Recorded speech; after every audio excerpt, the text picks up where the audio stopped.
रुसल अरे बाबू ठलाले कहे बिंदिया बाली घरे आजा हाले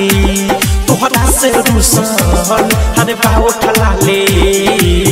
जाके तू बसल बारो बहरे जवानी राजा पलंगे पकहरे आगी के जाई से लहरे जवानी राजा पलंगे पकहरे कहे बिंदिया बाली घरे आजा हाले तोहरा से रुसल अरे बाबू ठलाले जाके तू बसल बारो बहरे जवानी राजा पलंगे पकहरे आगी के जाई से लहरे जवानी राजा पलंगे पकहरे जवानी राजा पलंगे पकहरे जवानी राजा पलंगे पकहरे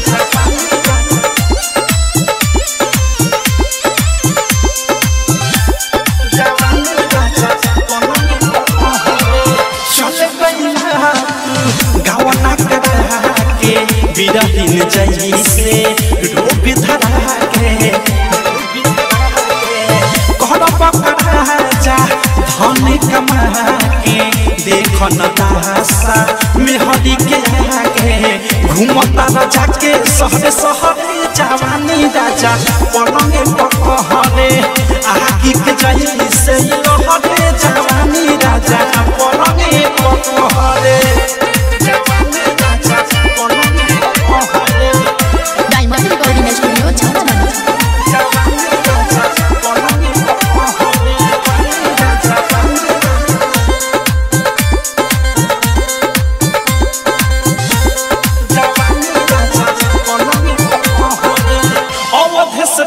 मोरे प्यारे तुहरा बिना न लागे जियारे साथ भइला राइटर ने खिल के साधा पुरइल न बहुत दिल के सारा कसूर बाटे तोहरे जवानी राजा पलंगे पकहरे